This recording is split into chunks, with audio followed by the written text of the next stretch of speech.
little bit of Coca-Cola and sit there, but watch this. This is spectacular. You just don't see plays like that. That could end up as one of my top plays of the year. Out of what you've done to this point, you could be 0-3, but the drive starts tonight, and really it's kind of like conference play in football. Well, exactly, and you know, they count, and it means something. It means more than just your win-loss record. It means where you are in terms of getting into the playoffs and having an opportunity to win the state championship.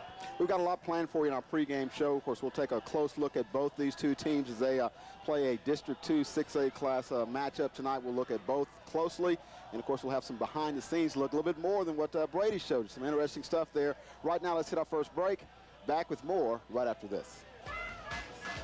Tonight's game brought to you in part by Aaron Patton, along with the coach Bob Cortez. We got a good game tonight. The Midwest City Bombers visiting Yukon. Of course, the Bombers are a program with a lot of winning tradition associated with them, but they've missed the playoffs the last 2 years. But I'll tell you what, they've got new direction that they hope will get them back to promise. The first 3 games are tune-up games, and now we're looking to head in district on a positive note. We play hard, we play fast, and we try to do everything right if we can. But we got a lot of good work ethic on the team. So and all 11 guys that play for us, only one of them had experience on offense a year ago, and that's our quarterback who played wide receiver last year. And on defense, there's only one guy that had defensive experience last year, and it just happens to be the same guy that's playing quarterback. We still got to play and do everything we're supposed to. It's a different coach, but same team. Coach, I tell you what, in Midwest City, we've got a team that's got a lot of speed. Well, you know, if this were a track meet, I think it'd be over right now. I think Midwest City could probably match up with anybody in terms of team speed. They got 4 or 5 guys that could run, and they run in like college numbers, you know. But in talking to Coach Huff this week, one of the things that he's really pleased with and really proud of is the work ethic that he finds his players bring to practice every day. They know that they have great tradition. The players know it, the coaches know it, and it shows on the field. And he's very pleased that his players come out there every day trying to get better and better, and that's very pleasing to any coach. Let's take a look at the starting lineups for the Bombers tonight and see the players that we will be viewing tonight as we get set for this game, which will kick off about 7:30. Starting lineups first, as we take a look at those lineups. I guess we'll offense first. Well, I'll tell you what. Let's keep it here, I guess, and we'll keep it here. And I'll tell you what, we've got a situation where Midwest City, you talked about the speed. They've got a couple brothers in the Flanders who I've watched a lot that are big play players. Well, you know, they're 2 guys that can fly, plus they're very athletic, so you're going to see a lot of them. You're going to see them in the backfield at the same time this evening. They have 4 or 5 running backs, but the Flander brothers will be in the backfield at the same time. And one of the things that coaches brought to Midwest City is a double wing formation. It really causes your opponents a lot of problems because most high schools don't run the double wing formation, and what it does is it balances you up at the before the snap of the ball, and then as they motion, you make adjustments, but the adjustments aren't made up front, so your offensive linemen have an advantage on knowing who to block and how how often to block them. I tell you what, here on KSBI, we just don't show you football. We try to educate you a little bit as well. Of course, Coach does that. We also have an interesting story here about throwing a football and making it look good.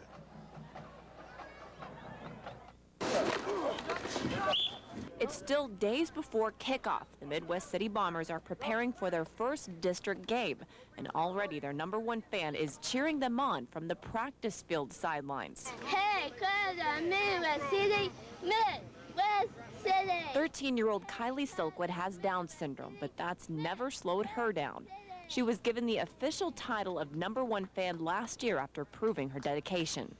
You know, if it's raining, if it's cold, if it's snowing, she'll be there, you know. You can find her at almost every practice helping the team managers and at every game. And she does it all to support her brother Caleb, who plays outside linebacker. So tell me, why do you like your brother's team so much? Because I love him. What do you say for him when he's on the field playing? Go, Caleb. This is all Kylie talked about pretty much. I mean, all summer, like once like 2-a-days started and like summer weights.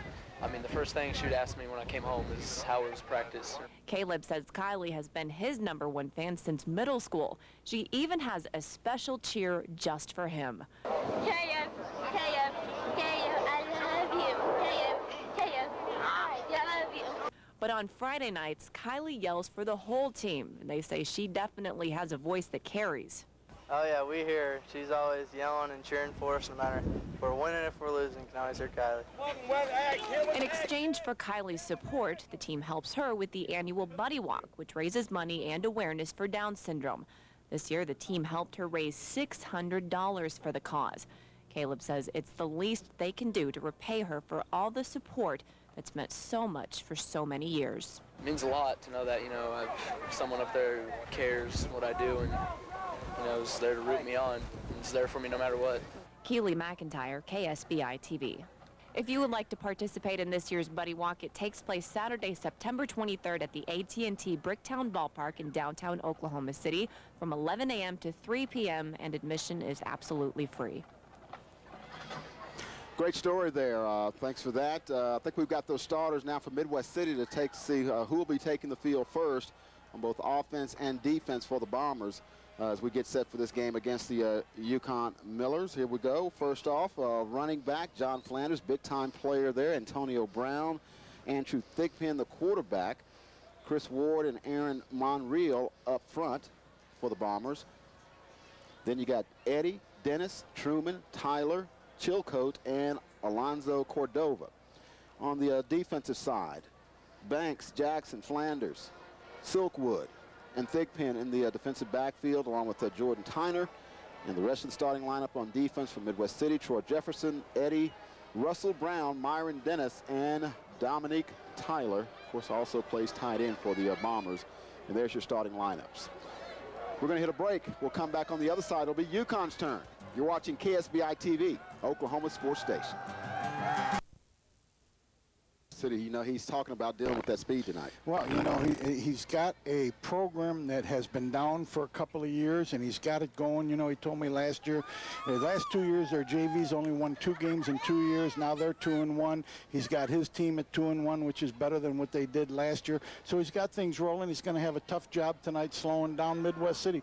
But look for good things when Yukon's on the field this evening. Let's take a look at the starting lineups for the Millers tonight on both offense and defense as they try to take on a Bomber team that's awfully good. First off, looking at the offensive side, there's your quarterback, Clay Garrett. Tyler Samelik is the running back, along with Bryce Manley. Dotson, Allison, and Nick Williams is the tight end. The rest of the line, you've got Garrett Dick, Brendan Mitchell, Shane Busler, Kyle Card, and Gage Garver. Defense. Couple safeties, Joey Davis, and a big-time player for them. J.C. Harvey, Derek Dotson, Dyer, Simpson, and Jake Jones. And the rest of the defense at linebacker, that's Korn, Dante Campbell at the defensive end, along with Martin, Heath Epley, and Dakota Greason, also a player that I'm sure we'll call quite a bit tonight. He's a guy in that defensive line that has made a lot of plays for them so far, Coach. Well, he's a good player, and they have some... How important it is to get off to a good start, especially for a team that's trying to prove itself. Well, you know, both teams are really in a mode of trying to get better. Midwest City's trying to get back to the playoffs and get back to tradition. They haven't had terrible seasons the last 2 years. They just haven't made the playoffs. Now you look at Yukon. Yukon has had some down seasons, have had coaches changes, and they're trying to get their program back in a slow, easy mode. They want to get up to where Midwest City has been. So you'll see two different programs trying to improve for two different reasons. Well, and Midwest City is a team, you know, we talk about the tradition. I mean, the Gundys and all the great players they've had down through the years, but they've missed the playoffs. They were 7-3 a couple of years ago, 6-4 last year. Those are good records, but they still missed the playoffs, so they've got something they want to get out to a fast start as well. You know, as a high school coach outside the state of Oklahoma, when I was coaching in Colorado and when I was coaching in Kansas, we knew of Midwest City. Midwest City back in the 70s and the 80s, they were powerhouses and nationally recognized, and I think that they feel that they want to get back to that same type of prestige that they used to have, and that's what they're shooting for now. No doubt about it. And, so we'll be interested to see how this game turns out. I would think if you're Yukon, you know, even though you're home, you want to kind of string this out because Midwest City has so many big play athletes. You want to, if you can make this game a fourth quarter game, you're happy. Right. Talking to Coach Wilson, he told me this week that the best defense for him is keeping his offense on the field. They need to not try to score quickly. They need to sustain drives, dump the pass over the linebackers, be able to hit swing passes and run the football. And the Bombers, of course, we see an offense, you touched on this earlier, that you don't see often. in terms of 3 backs in the backfield, and you got to really, even as a fan, you got to keep up where the ball is. Well, and not only that, you give them a strange offense to work on, and you put speed at it where any moment somebody can go coast to coast. That puts a lot of pressure on the defense. No doubt about it. Of course, Yukon, they've had some winning. I remember back when the Mike Little days in the early 90s, and of course even after that, they had some really good football teams here. They'd like to try to get back to that, and of course tonight would be a good starting point as district play gets underway. And of course around the state, everybody's opening, got their district openers tonight, and everybody's looking to do the same thing as they look a little bit further down the road come playoff time, and hopefully come state championship time. This is the real official start of high school football in the state of Oklahoma tonight. Let's go down the field for the coin toss to Jeff Roberts. All right, so help us out on that, all right? Okay. All right, Midwest City, you're the visitor. You get to call it. It's heads, there's tails, okay? I'm gonna throw it in the air, call it out loud so he can hear it, okay? After he calls it, I'm going to ask you what he said, okay? If it hits the ground, we'll flip again, okay? All right, call it here. He said heads, and it's tails. So you've won the toss. You want to kick off, receive, defend, a go, or defer? Defer. So, Yukon won the toss, and they'll defer. They want the ball. Which end do you want to defend? They're going to defend the clock. All right, if you guys will swing around there, you guys come here with me. Now you're over there. You guys are right here next to me, Midwest City. I'm sorry, you're right. Okay. Midwest City is going to receive the football on this end. That's good, that's good. Okay. Midwest City will receive, okay? All right, shake hands. We're ready to go. We'll call for your teams in just a couple of minutes. Well, all right, guys, you saw it right there. And you know what's really cool is this coin toss was brought to you by Taco Mayo. Something unexpected. That usually is what happens on a coin toss. Back up to you guys. All right, thanks, Jeff. And referee's been very much in the news in the state of Oklahoma and around the country. He did a good job. Yeah, he did. He had a little slip there, but he covered up pretty good. You know, I'm really surprised. Yukon won the toss, and they deferred, which means that now Midwest City will have the ball early. I would think that if you're worried about an offense, you want to get your offense on the field and see if you can lengthen the game, although they will get the ball at the start of the second half. Deferring has kind of become in vogue, I guess, in both college and high school. We're going to hit a break. When we come back on the other side, it'll be time for the kickoff right after this.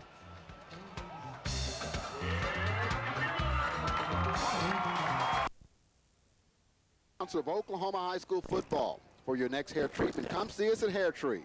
While you're here, relax with a spa, manicure, or pedicure, or with a massage. Hair Tree is a full-service salon conveniently located on Southwestern. Call 405-691-1323 or come see us today at Hair Tree. And looking for an unexpected value? Make a play for Taco Mayo's Four Amigos combos. A 32-ounce Coke plus 3 items from the choice menu for just $3.95 is totally unexpected. Right now, let's take a look at a story we've got about throwing a football the correct way to make it look good.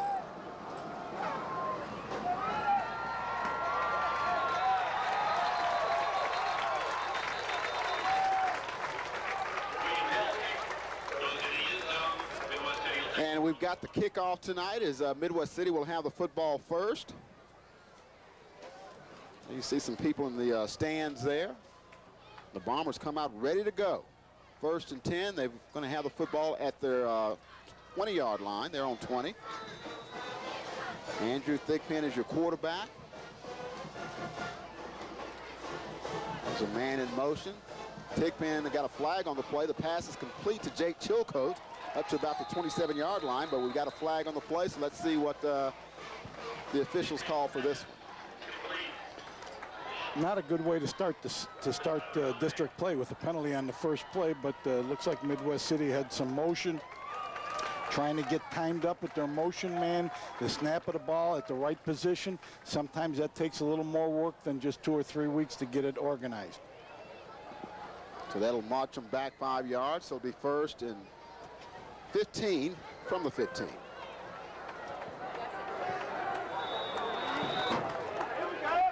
See the clock started again, and we're ready to go. Some shifting up front on the defensive front for the Millers, and another flag. Yeah. In fact, several flags. Yeah.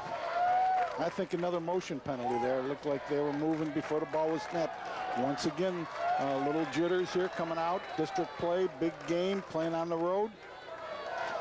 Ball start on the offense, 5-yard penalty, first down. So now it's going to be 1st and 20, and a good start if you're a Yukon fan, because you definitely like the fact that the Bombers have a long way to go.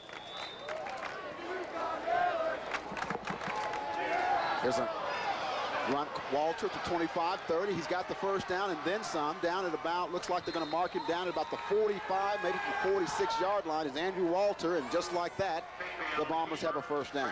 Well, you know, that's a good way to overcome 2 quick penalties, get a long run, a long play right off on your first play of the game, and you make up for it. Here's no huddle. Thigpen, a guy that can hurt you throwing it and running it, comes to the game with a 9-yard average, 14 carries, 126 yards. This time he hands it off, gets a couple up to about the 49-yard line. Timothy Flanders with the carry there. Put a man in motion, they bring him across the formation, and then they run a trap play that right up the middle, trying to get the defense off guard with the motion man. Call it 2nd and 7. This time the handoff to the man in motion into Yukon territory. That was John Flanders, the older Flanders, and he's close to a first down. Looks like he may be a little bit short.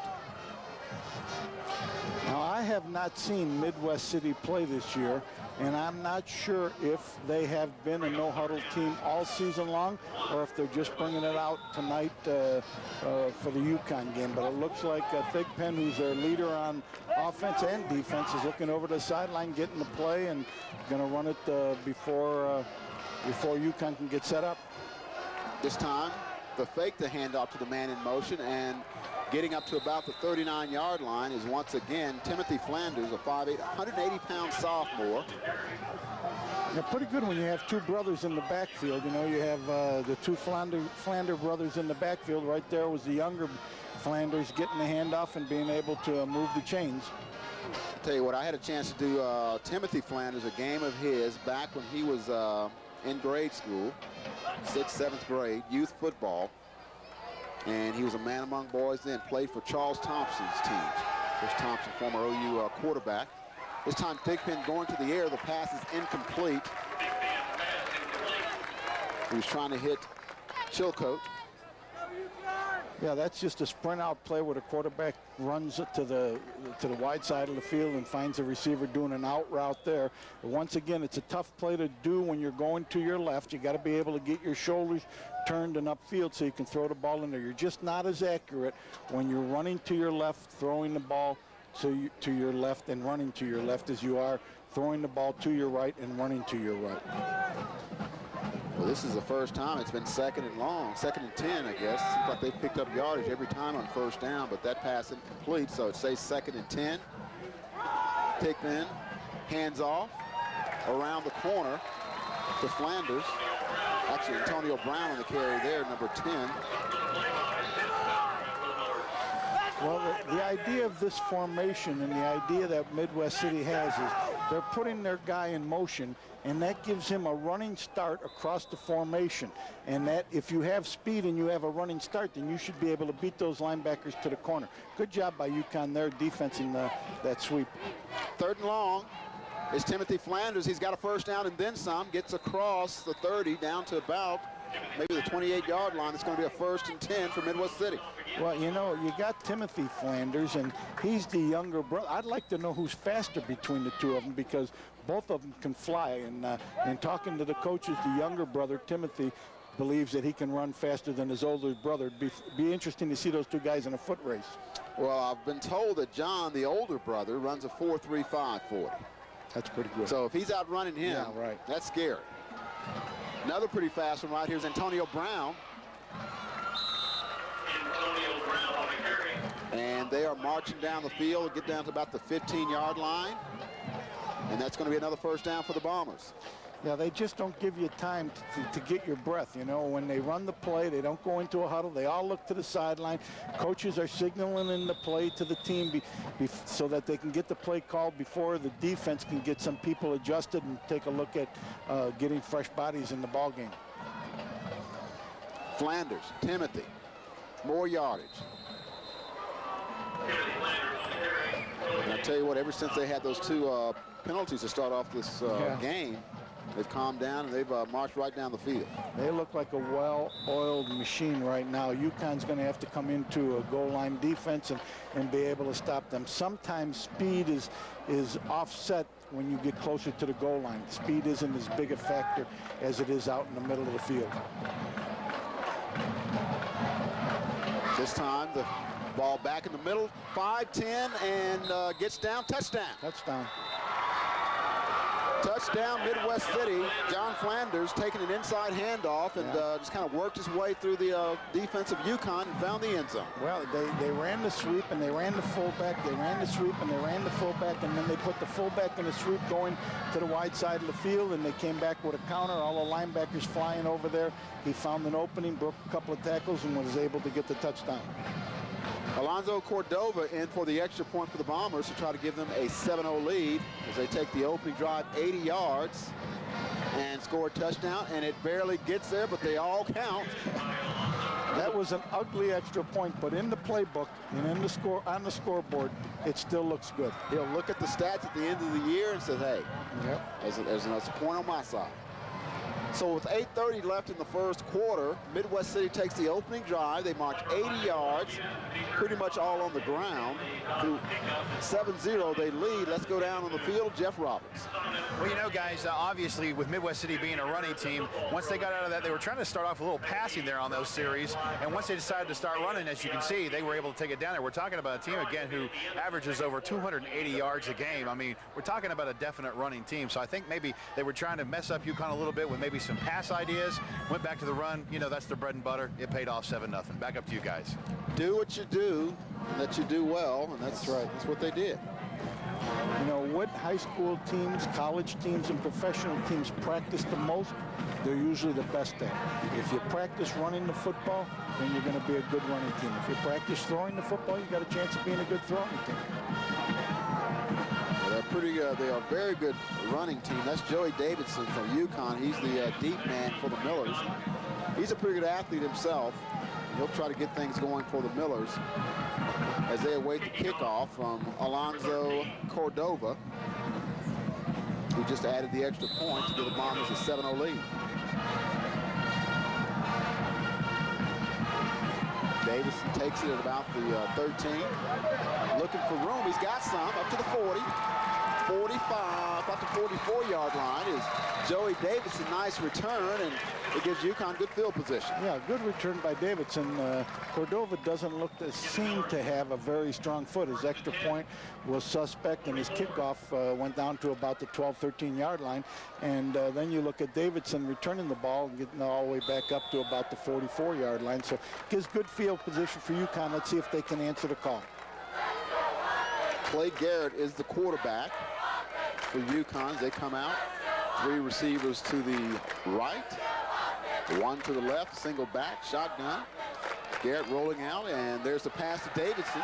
He's into Bomber territory out at about the 47, maybe the 46-yard line. Good first play. Nice safe call. The quarterback's rolling to his right. He's got a receiver in the flat. They put trips to the field. 1 receiver ran deep, 1 receiver ran a post, and they snuck Davidson out in the flat. The quarterback comes out, hits him on the numbers, and is able to pick up almost 10 yards on the first play of the ball game. You love 2nd and inches, and that's what they've got for a first down. Let's see what they come out this time. They've got 2 receivers to the left, and in an I formation, they hand off straight to the fullback. He's got the first down and then some. As a ball carrier was Steven Simpson, and just like that, Yukon has a first down.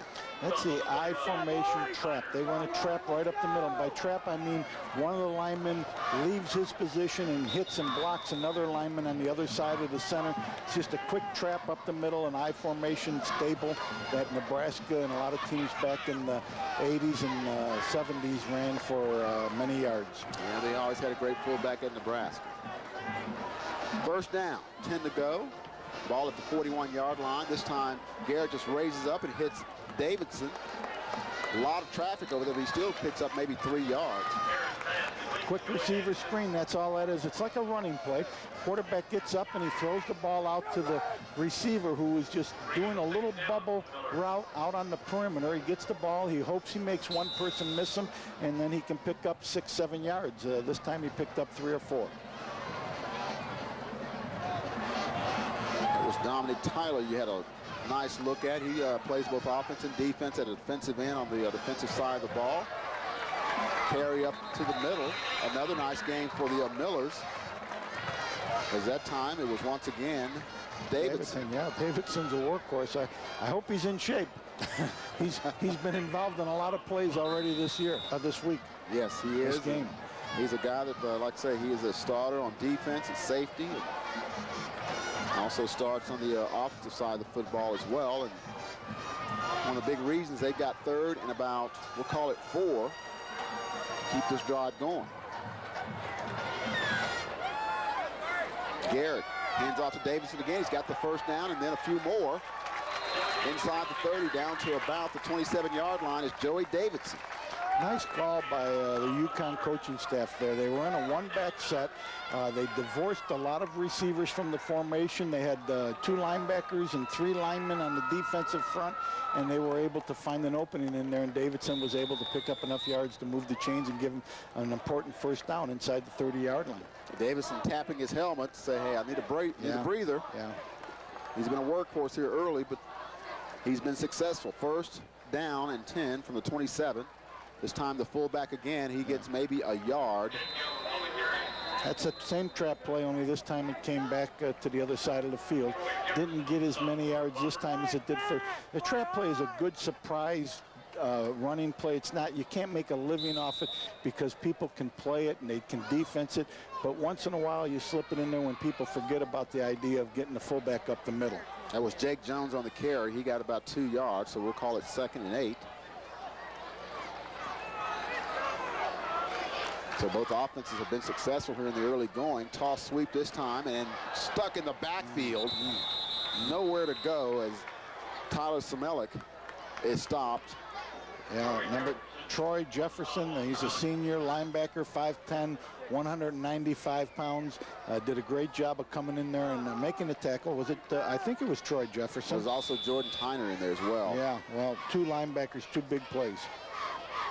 So they lose that nice gain on first down, so we're going to call it 3rd and 10. Looks like a passing down to me, but we'll see what the Millers come up with. They're in the I formation, offset I. They pitch it to their best player, Davison, who's got a halfback pass, puts it up, and it's caught. Wow. It's caught, and we've got a flag on the play. Yeah. But a nice pass from Davidson to his man in the outside, Michael Hahn. A junior split in, but we do have a flag back at the line of scrimmage. Let's see who it's against. Hahn made a great catch there. He was covered. I mean, they did not fool Midwest City secondary at all. But the ball was thrown perfectly, and Hahn did a great job of looking the ball in. Right here, you see him looking the ball in, catching it, and going to the ground. Unfortunately, there's a penalty on the play, and it's going to be brought back. Legal formation on the offense. On the legal formation. My goodness gracious. My goodness gracious. Caught him off balance with the halfback pass. Hahn made a great catch, and now they get penalized because of the formation being improperly set. And I'm wondering, were one of the receivers not on the line of scrimmage? I saw him, they threw the flag, and it was near the sideline. I've just been told from Jeff Roberts on the sideline that was it. One of the receivers was not on the line of scrimmage, so that brings it back. We'll call it now 3rd and about 16. Another passing formation. Garrett's pass is underthrown, could not get it to his running back coming out of the backfield, Michael Hahn. So that's going to bring up 4th down and a punting situation for Yukon. Well, you know, I'm not sure it's a punting situation. If you don't have a field goal kicker, you might want to try to punt it, but if it goes in the end zone, you're only going to pick up about 14 yards. So I'd get out there and I'd throw one down there, and if they intercept it, fine, and if they don't, knock it down. Nothing ventured, nothing gained. Must not have a field goal kicker, so here they are now trying to go for a 4th and about 16. Well, it would be over a 50-yarder, so that'd be a pretty long field goal. So they are going for it. Garrett trying to throw it down the field, and it is incomplete. He was trying to hit Casey Williamson, who looked like he wanted to run a post route, but I think he got cut off. Now that was 4 verts. What they do is they send 4 people down the field, 1 right down each of the sidelines, and then 2 players right down the hash mark in hopes that they can find one of the 4 receivers get open. The quarterback tries to throw it in there, just didn't find the open receiver. It's Dominic Banks on the coverage for Midwest City. So the Bombers will take over 1st and 10 at their own 34-yard line. And 4:49 left here in the first quarter. They lead 7-0, and under some pressure is Thigpen, but he gets rid of it. Completes the pass up to about the 44-yard line. Yeah, their big tight end just sneaks out and runs a little curl route. That's Jake Chilcote. We saw Jake before the game make a one-handed catch, and I said, I didn't know who it was, and I said, look at that athlete there making the catch with one hand, and we can see he's a good receiver. He's got good hands, I can tell you that. He came into this ball game with 6 catches for 60 yards, so he is a favorite target. This time they keep it on the ground, and a minimal gain, maybe a yard, as Timothy Flanders up to the 40. Quick tempo by Midwest City. Even though they have a man in motion, they're snapping the ball. Once they get up to the line of scrimmage, they don't mess around. They put the guy in motion and they snap the ball. They don't give you a chance to breathe or make adjustments to the formation. They're ready to go real quick. Big play, 3rd, and we'll call it 5. And we've got flags on the play. The play is stopped. And that usually means there's some illegal procedure on offense. It was Flanders, Timothy Flanders, who had the football, but no play. And that is what it is, a legal procedure, so they'll march him back 5 yards. And so that's going to make it 3rd and about 10 for a 1st down again. Ball start on the offense, 5-yard penalty. For Yukon, still 3rd down.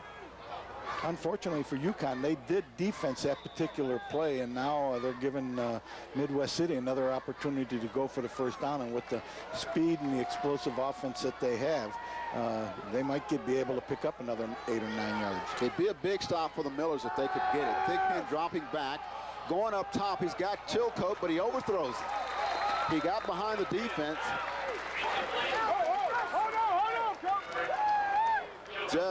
He had a step or 2 on the defensive secondary, but the ball was overthrown. In any case, it's going to be 4th down in a punting situation for the Bombers, and good stop by the Yukon defense. Once again, you got a quarterback running to his left, trying to throw, a right-handed quarterback trying to throw the ball. It's very tough to do. It takes an exceptional athlete to be able to put the ball on the money. Thigpen is also your punter, as well as your starter in the second, as well as your starting quarterback. He is a busy guy on most Friday nights, and we've got another flag. Yeah, number 34 for Yukon is just too anxious to get in there and try to block it. That's J.C. Harvey. Harvey should know better. He's a senior, but just trying to get in there and get a block and get field position for the Yukon Millers. Now, you don't want to do that again. No. Because it's still 4th and 5, so they're not going to go for it here. So Thigpen back once again. And he got a little pressure, but he gets away. Got a fair catch by Davidson, and he takes it at about the 34-yard line, and I would think we got to have is that going to be a flag? No, it wasn't very aggressive. Well, usually any contact is bad contact in those situations. We're gonna hit a break. 3:27 to go here in the first quarter. Back with more. You're watching KSBI TV, Oklahoma Sports Station.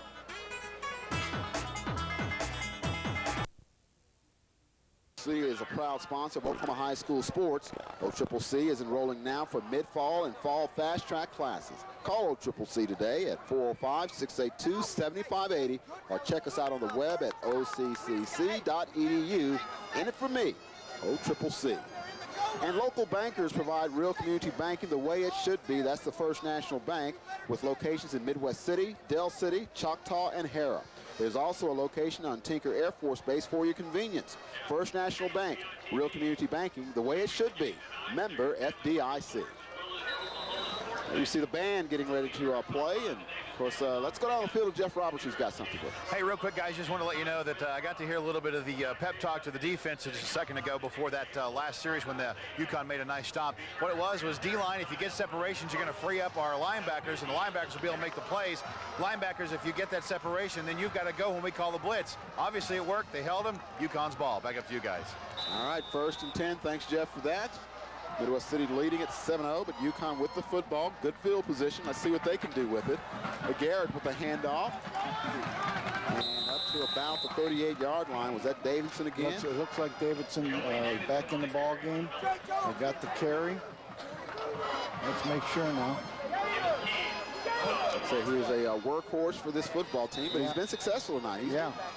You know, the first drive that the Yukon put together was very impressive. They had the penalty on the halfback pass, and it made them 3rd and 15 or 16, and they couldn't overcome it. Picked up about 4, so we'll call it 2nd and 6.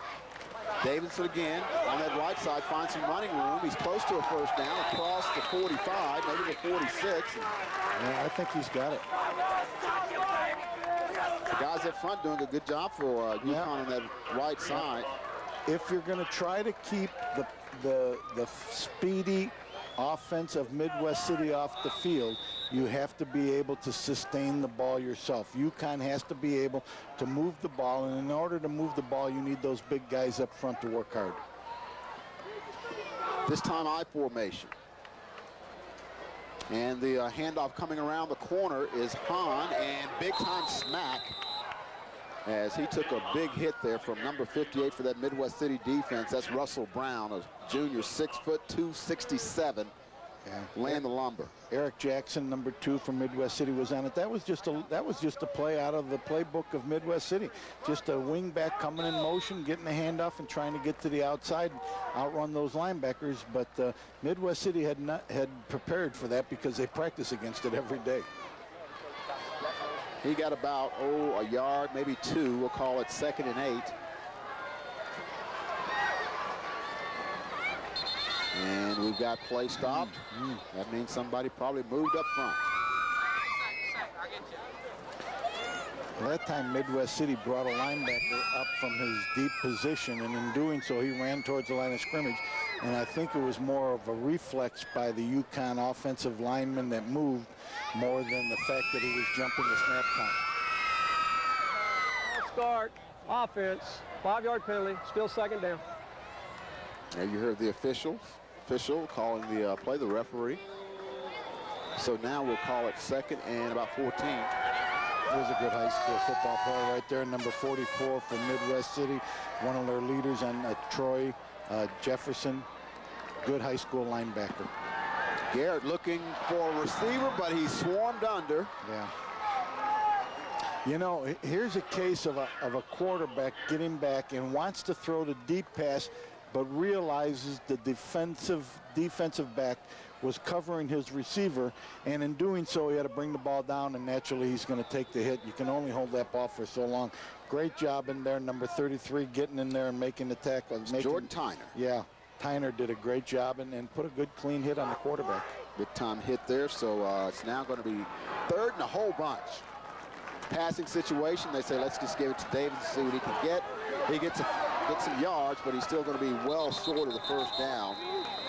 But Joey Davidson picking up some yards, and they'll send out the punter. I like the call.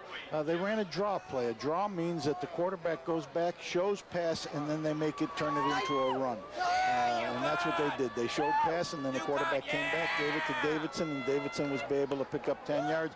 It gives your punter now an opportunity to kick the ball down inside the 10-yard line and maybe get some field position. Now, is this wrong? This says 4th down. 4th down, and they're going to go for this? They might. I don't know what they're trying to do. They were trying to draw them off sides. Okay, but even if you do, it only gets you 5 yards. I didn't think they the wanted to coach, do that. you know what might have happened? The coach sees the 4th down marker and sees the chain next to it. He might think it's 4th and about 1. So he says, okay, let's go out and try to draw him off sides to get that 1 yard, but it was 11. Let's hit a break. Back with more right after this. Rob Stanley here in Midwest. For Taco Mayo's Four Amigos combo, a 32-ounce Coke plus 3 items from the choicest menu for just $3.95. It's totally unexpected. All right, back to action. And as we would expect, they are going to punt this football. Davidson is back. And he's going to be kicking deep here in the closing seconds of the first quarter. And I'll tell you what, he barely got that one off. As it's going to bound at about the 14-yard line. And he is fumble. Looks like the Millers have it. Looks like the Millers have it, and they do. Big time hit. Yeah, that great coverage by Yukon on the punt, and they get down there and they make a big hit on a guy that's trying to break free, and the ball comes out. They get field position, and they got an opportunity now to see if they can get a score and tie this ball game up. Well, you see it again. Just barely gets the kick off. Ball bounces once.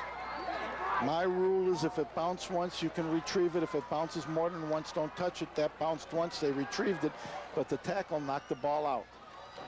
Davidson, and he is swarmed under at about the 15-yard line. That's going to end the first quarter. Midwest City is leading at 7-0, but Yukon has great field position at the 15-yard line for the Bombers. We're going to hit a break as well. You're watching KSBI TV, Oklahoma Sports Station. Whatever your team you're rooting for, we're in your neighborhood. David Stanley Dodge in Midwest City and David Stanley Chrysler Jeep Dodge in Yukon. Come see us today at David Stanley Midwest City and Yukon, or visit us 24/7 at www.davidstanleydodge.com or www.davidstanleychrysler.com. David Stanley leads the way. All right, we're ready for the second quarter.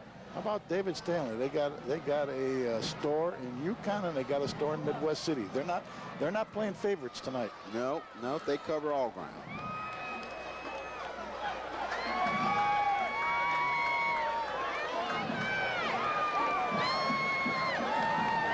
Ready to get underway here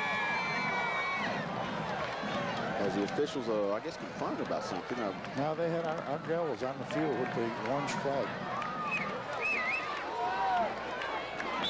All right, first, actually second and 10. 3 receivers out to the right, 1 to the left, single back. Garrett to Davidson. Tries to make a man miss, can't get it done. Nice tackle there by Dominic Banks. Yeah, let me tell you now, that's what you try to do with that. You try to get the receiver out in the flat, you get him the ball, and you hope that he can make the first man miss him. If the first man misses him, it's a touchdown. Banks did a great job coming up from his defensive back position and making an open field tackle on a pretty good athlete in Davidson. He's a senior. Banks is, that is, 5'8", 170. Thigpen also back there in that secondary, and he's another guy that is a senior. Coach told me Thigpen's the quarterback on offense and the quarterback on defense. This time, Garrett fakes the option, trying to hit a receiver, and it is knocked down at the very last moment. That Banks again? Yes, it is. Yes, it is. Banks did another great job. 2 big plays by Banks right there. The senior, he's a senior. He's 5'8", 170 pounds, comes up with 2 big plays. Once again, Myron, the quarterback's going to his left and trying to throw the football, and he just, the receiver was open, and the pass was accurate. It just didn't have enough steam on it. Did not have enough zip on it, so they will go for a field goal. That's number 31 for Yukon trying to attack it on, and Kenny, and the kick is blocked, and it's going to be down at about the 15-yard line. It was William Heidel trying to get the ball, and it was blocked, and of course recovered there by Eric Jackson. So a scoring opportunity slips away from the Millers. That was a great opportunity to get points on the board. Yep, and they had a receiver open on the down the line option. The quarterback just didn't have enough zip on it to get the ball there before the defensive back Dominic Banks was able to come over and deflect the pass. Now you see the replay was blocked, and so now Midwest City takes over. We've got flags once again, so this play never happened. Yeah, it's going to be on the offense again. This is a tough offense to time up, because you have people running in motion, and they have to be at a certain point when the ball is snapped. And sometimes the quarterback doesn't see where he is when he snaps the ball or calls for the snap. So it's something that ball start on the offense. 5-yard penalty, still first down. Stay there. It takes a lot of timing and a lot of practice. And in high school, you don't have the spring ball football like you have in college, where you can get them out there and work on it in the off season. This time Thigpen keeps it, and he gets across the 10 out to about the 12-yard line.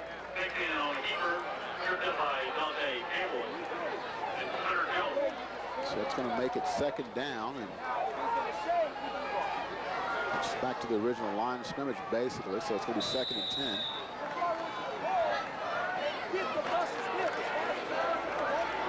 Man in motion. There's the pitch, and good stick.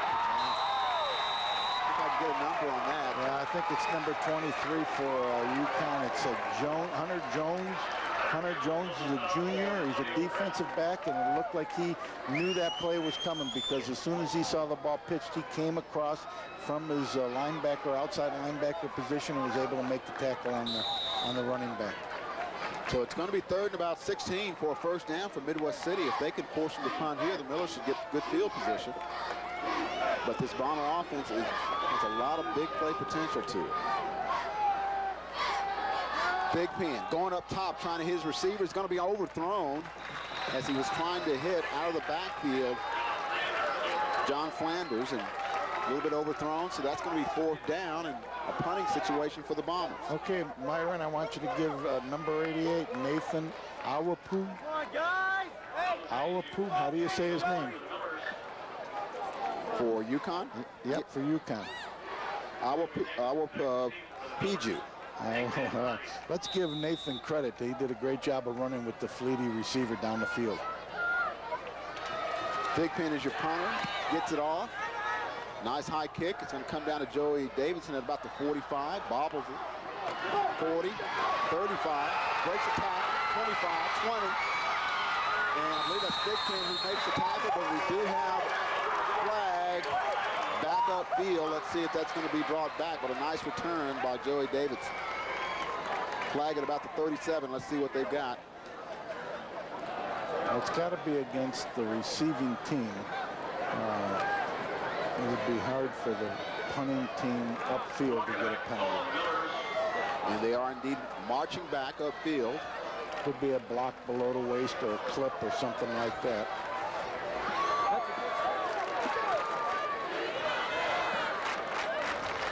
Block in the back on the return team. 10-yard penalty from the spot of the foul. First down. Good job by our officials tonight. Right on the spot. They're firm. They're making the right calls. That's good. They need these people up in Oregon. 9:42 left here in the second quarter. Midwest City on top 7-0. We'll hit a break. Back with more from Miller Pride Stadium after this. Ball game 80 yards and scored, but since then they've been at least slowed up by that Yukon defense. And right now the Miller offense has good field position on the Midwest City 49-yard line and a chance to put a drive together themselves.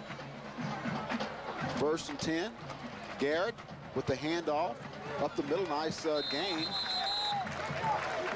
That's a nice play. I haven't seen that play in a long time. Just a scissors play where the quarterback fakes to one of the backs in the backfield going one way, and the other back in the backfield gets the ball and goes off the tackle the other way. It's called a scissors play, and it was nicely executed there. Picked up 5 yards. Steven Simpson, the ball carrier there, and he did pick up 5. So second and 5.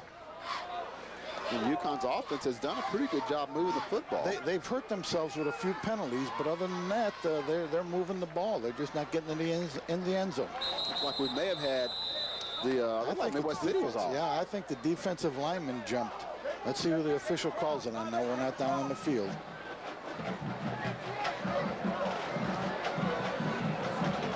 Yeah, false start. He moved because somebody on the offensive line moved. That's right. So just like that, that negates that nice 5-yard gain on first down. And it's going to make it basically second and 10. False start on the offense. 5-yard penalty from the previous spot. Still second down. Yeah, when you're trying to execute your offense and trying to sustain the ball and keep them away from your opponent, you can't have penalties because it's tough enough to move the ball down the field 5 and 6 yards at a shot without having a penalty put you in a bad position. 4 wide receivers, 2 to each side. The option play, Garrett keeps it. Gets up to about the 45. To get him 4 yards. Well, Myron, it really amazes me the amount of offense that these high schools execute, and they execute them well. When I was coaching in high school in the old Stone Ages, I had maybe 6 plays, and we ran them. Now, we might have changed the formation around, but we had 6 plays that we would go in and try to run. These teams now are so much more wide open and so much more versatile than we were back in the 60s and 70s. Garrett under pressure, and he is swarmed under by a host of Bombers. Take your pick who you want to give the credit to. As in on the tackle, among others for that Midwest City defense, is number 58. Now here's the quarterback rolling to his left, and he had a receiver running down the middle of the field. There's no way he can get the ball to that receiver with any type of velocity because he's running away from his target. If you're going to roll to your left and throw to your left, you got to have something out in front of you, an out or a sideline route. Russell Brown, Jordan Tyner among those in on the tackle. It's Davidson with the punt, and looked like it hit a Yukon player at about the 18-yard line. That will kill that ball, so they'll take over there. Midwest City will, that is. 1st and 10.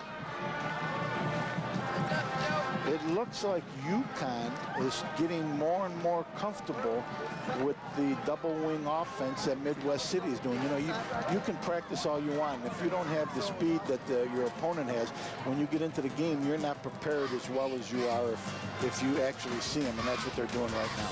We're going to hit a break. 7:24 left before Midwest City leading Yukon.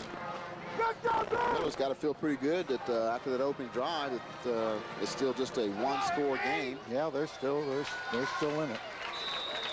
But Midwest City back on the field, 1st and 10 at their own 18-yard line. Man in motion, they hand it back off to Flanders. Big hole, and it's a foot race, and I don't think you're going to get him. 30, 20, 15, 5, touchdown, and just like that, Midwest City has struck. That's John Flanders. They say he runs a 4.35. We may have seen it on that play as he broke straight up the middle and scored, Coach. Once he got into the linebacker zone, which is you have the defensive line and you have the linebacker, then you have the secondary, it was over. Once he got in the linebacker zone, it was over. No one was going to catch him. He had the stride, was going full. Watch him right here. Look at the long stride he has. He's taken almost 2.5 strides per 10 yards, and that means you can fly if you can hit that many strides or that few strides in 10 yards. There you see the extra point. It is up, and it is good, and just like that, Midwest City has taken a 14-0 lead in about 12 seconds. Let's go down the field to Jeff Roberts. Well, you guys were just talking about a moment ago about how in the old days, Coach, you only ran 6 plays. Well, right there, that was a little misdirection. It worked great. I mean, they went one way, they handed it off, he came right through the middle. I'm telling you, the hole there was big enough that the 3 of us could have walked through. Now, we probably wouldn't have scored because we're not that fast, but it was a big hole and a nice run. So back up to you guys. Well, you know, the beauty of the misdirection is that they have so much speed that you have to hurry up and get over there when they put that guy in motion. And then when they come back away from the motion guy, now you got gaping holes, and then you have somebody as fast as he is. You're not going to be able to catch him, and speed kills, and there's a good example of it right there. We had a tight shot of Wes Martin of Yukon, number 57, walking off the field, and you could almost see it, the disappointment in his face, because I just mentioned they had to feel good about the fact they were only down 1 score, but this Midwest City offense is so big play. I mean, they've got a lot of speed in that backfield. It just takes 1 play, and they can take it to the house. Which they did. So kicking off is Alonzo Cordova from Midwest City. And this one is going to barely get to the end zone. As Joey Davidson was probably wanting to blow that one a little bit because it looked like it might go dead at the 1, but in any case, it's going to be 1st and 10 at the 20 for the Millers. And that's a Miller. It's pretty mean. Yeah. Interesting time of the game for Yukon, because they have shown that they can move the ball against this Midwest City defense. Now it's whether they can do it consistently without having some penalties throw them back. They have to be penalty free. Coaches have to do a good job of play selection. Players have to do a good job of executing. Well, let's see what they do. They come out with 4 wides, 2 to each side, 1 back in the backfield, and shotgun formation for Clay Garrett, the quarterback. He takes a snap, throws it out, and completes it. As he picks up a couple there as the pass was completed to Derek Dotson. Yeah, Dotson just ran a down and out. It's a play that you run. It's a 6-yard route, and the quarterback throws it perfectly, and the receiver gets it, goes out of bounds, and is able to stop the clock and move the chains a little bit. Well, this is where you better have some poise if the Yukon offense, because the fact when they score just like that is, I think it'd be really easy to kind of get a little, put pressure on yourself. So we got to get something done right now. And sometimes it seems like you make some bad things happen. You try too hard. Looks like number 1 Dominic Banks from Midwest City went out of the ball game, and they brought in number 7 Has Robinson to come in and replace him. I might want to take a shot at this. They give it to Davidson. Actually, the fake, and it's Garrett, and he's got some open room to run. 40. And it is knocked out of bounds as some very, very good ball faking there by the quarterback, Clay Garrett. He's run out of bounds by Eric Jackson, and he saved a touchdown. Well, that was a great ball concealment by Clay Garrett on that particular play. He not only had you thinking that the ball was going a different place, he had the cameraman and everybody else. Look at Garrett down here now, and now he's off to the races. Just doesn't have quite the speed to go all the way, but good enough to get them back in the field position. And nice call by the coaches and taking advantage of the aggressive play by the Midwest City Bombers. So he's run out of bounds there. Another handoff inside, this time nothing there. As stacked up the line of scrimmage is Steven Simpson. It's a trap play, and off the trap play, after they hand the ball to the fullback, they have the ability to run an option down the line of scrimmage. So I would suspect sometime he'll fake the ball to the fullback and then keep it and run an option on the end down the line of scrimmage. It's called the trap option, something that I ran. Well, I'll tell you what, once again, Yukon's in scoring territory. Let's see if they can get something on the board. They've been down here before. Almost dropped the snap was Garrett. He's rolling out. He's got a receiver, and he's out of his hands. Yeah. I'll tell you what, a situation where he could have run for it. Instead, he tried to hit Josh Allison, and he couldn't hang on to it. Well, Allison, if he catches it, probably goes in for the score, but he just couldn't hang on to it, and it looked like it was very well thrown. There's a chance, there's an opportunity of a quarterback going to his right and throwing to a receiver that's going to his right. Got to make that catch, Josh. It sets up 3rd and 10. Ball stays at the 25-yard line. Yukon in need of a big play here. Davidson's been the guy that's been their big playmaker, not only tonight, but really throughout the first part of the season. Instead, he goes to the other side, and the ball is skipped. Incomplete as he was trying to hit Casey Williamson, and that's going to make it 4th and 10. And we'll really find out what kind of kicker they think they have. Their last field goal was blocked, and it was shorter than this. Yeah, I'm not kicking a field goal here. I'm down 14. I probably don't have a field goal kicker that can kick it from this distance. We're going to go for it and see what happens. Yeah, I wouldn't be surprised to see them run the draw play again. Maybe have Garrett drop back and show pass, spread him out, and then slide the ball into Davidson's belly and see if he can pick up the 10 yards on a draw play. Looks like the coaches are really thinking it over. Yeah, let the play clock run down. Then they call timeout. So with 5:46 left before the half, Yukon going to talk it over some more. And Looks like they will indeed go for it. It's one of those situations where if you're the Yukon sideline, the coaching staff is saying, boy, I wish Garrett could have made that last guy miss and scored. Right. But Garrett really, I mean, showed some nice, not only nice ball handling, but I didn't really think of him much as a runner, but a nice play there. He's 6'2", 185, yeah, just a junior. He's a good athlete, and Coach Wilson told me this week that Garrett is a guy that comes to practice every day and keeps improving every day and has not reached his potential yet, but expects him to do so. He's only a junior, so he's got another year, and the more he plays, the better he's going to get. And I know Coach Wilson thinks that he's going to be a quarterback that has got another year eligibility, and he's going to be able to help them win a lot of football games. Let's go down the field. Hi there, thank you so much for joining us down here on the field. I'm Keely McIntyre. This is Monica Price, and we are doing our drawing right now for the big David Stanley package. So we have 2 cheerleaders from each team. Thank you so much for joining us down here, ladies. All right, let's start with this side. Why don't you go ahead and draw your names, and you guys go ahead and draw your names at the same time. And let's introduce the cheerleaders real quick. First of all, tell us your names. Taylor Anderson, Megan Matthews, Brittany Chen. and I'm Kayla Heath. All right, thank you, girls. Okay, we have the names of the winners.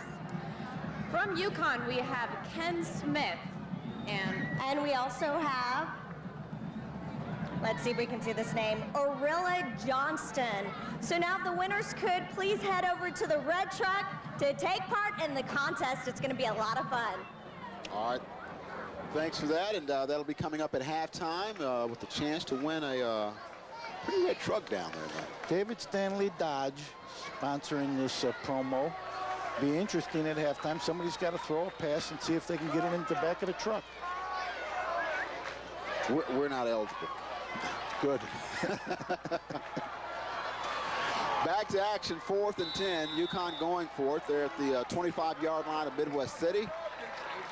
They got 3 wides to the left, 1 to the right. Find Davidson. Well, he would be a likely target, and they're looking out, and the pass is underthrown, almost there. Yeah. As he was trying to get over to the corner there to number 21. Yeah. And that is Jordan Drake. Yeah, Drake ran a good route. He went down 11 yards and then broke it to the outside and got separation from the defensive back, but Garrett just threw the ball a little underneath him, and he couldn't come up with the reception. But it was a good route, a good idea, good play call. Just got to execute it now. So twice Midwest City has avoided giving up some points deep in their own territory. And they will take over at their own 25, 1st and 10. Last play they ran, went for 6. Fullback bouncing outside. Yep, he's looking for room. He's got some room. He's breaking tackles. Finally knocked out of bounds there. And that's Timothy Flanders. He's just a sophomore, but he's quite a load. Yeah, they tried to run the ball up in the middle, and Flanders got up inside there, and he bounced it outside and spun around and got to the outside, broke a tackle, and was able to pick up many more yards than he should have for the way the play was designed in defense by Yukon. Yukon's got to do a better job of getting them down to the ground. Flanders came in with 5 touchdowns on the season. Their leading rusher, he gets it again to the outside and picks up about 5, maybe 6. I'm not sure he's as fast as his older brother, but he can run. I'll tell you, after he hit that pile, he was able to sprint to the outside and pick up 4 or 5 yards just because he's quick. He's also very strong. And you gotta bring the whole team if you're going to try to tackle him. For only a sophomore, he's a very strong, aggressive runner. He is 5'8", 180. Came in with 391 yards rushing on 52 carries. His brother, John, is 5'9", 161. So, yeah, he's bigger. But here he goes again. Rumbling, bumbling down. He gets inside the 25-yard line. You're not going to tackle him with your arms. You're going to have to bring a shoulder in to get him down. Very, very, and you know what, Myron, it really surprised me. He's only a sophomore. Yes. But look at number 15 there, Timothy Flanders. He is a sophomore, and he is a load when he's running with the football. Only 180 pounds, but he runs low to the ground and is able to break tackles, and Yukon's going to have to do a better job of getting him down on the ground. Oh, if he's a sophomore in 180, I think he's going to continue to grow. and continue to make plays like that, because he's got it again, and he's up the middle for more yardage. That's the 4th time in a row that he carried the football in this series. Nothing fancy right here. Midwest City's giving him a good dose of the fullback, and once they get that defense to zero in on the fullback, then they'll pop it outside with one of those speedy running backs and try to get to the corner. Well, they've got another drive. This is going to be 2nd and inches for another first down. This time they hand off to the back around the corner. That's down to the 1 before being knocked out of bounds. Touchdown. Like they actually did give him a touchdown. Yeah, that's number Antonio 6. Brown. Yeah. Antonio Brown, once again, fullback, fullback, fullback, fullback, and then give it to one of your speedy guys to get to the corner. That's what they did. They softened you up with the fullback in the middle, and then they used their speed to get to the outside. So Midwest City has scored twice here in the 2nd quarter, and they're now up 20-0 with the extra point to come from Alonzo Cordova. And after being kind of quiet for the majority of the 1st quarter and part of the 2nd, Midwest City has put 2 straight points up, but the extra point hits the goal post, so it's no good. But the Bombers still lead 20-0, 4:32 left here before the half. We're going to hit a break. We'll come back with more from Miller Price Stadium right after this.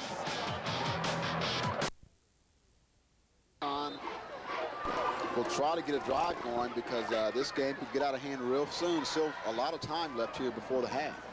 Well, Yukon's got to sustain the ball, keep the ball out of the potent Midwest City offense, and they got to get some points on the board. They can't self-destruct as they've done a couple of times in the first half. Well, they've had some big plays. They've had some drives. But it's hard to go 80 yards mistake-free, and when they've gotten the red zone, they've not been able to complete those drives. Yeah. Midwest City's got such big play potential. Well, Cordova doesn't kick the ball very deep, so maybe they'll get some field position here. And here it comes back to the 15, on the 30, 35, down to about the 38-yard line. Nice return there. Good number there. And yeah, there's our Nathan Oepiju. So that's going to set up 1st and 10 for Yukon, and we'll see what they can do. Still a lot of time left, 4:25. Yeah, a lot of time. This is an important series. It'd be nice to be able to score on this series, because coming out in the 2nd half, Yukon will get the ball first. We have not called Joey Davidson's name lately. He started out like a ball of fire for the Millers. Pass is overthrown. He was trying to hit number 17, Derek Dotson. Yeah, he's got, all that was is a simple streak route by the outside receivers, and the 2 inside receivers running out, and the quarterback decides where the coverage is and goes to that side. I'm not sure he read that one right. It looked like Davidson was more open on the other side of the field than the receiver was on this side of the field. So the clock stops on an incomplete pass. Garrett rolling out. Pass is complete to Davison. He's got it at the 40, up to about, looks like the 45-yard line. We'll see where they marked him out. Once again, notice how smoothly the quarterback throws the ball when he's going to his right and the receiver is breaking to the outside. It's so much easier to be accurate that way. Going to your left and having receivers run to the middle of the field, it takes an exceptional throwing quarterback to complete that pass. Davidson got the first down, so they'll move the chains. And just like that, he's we hear his name again.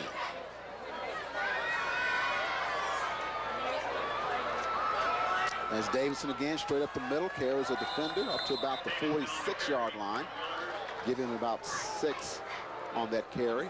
You know, Davidson's only a junior, and he looks like he's 6'2", 180 pounds, 175 pounds.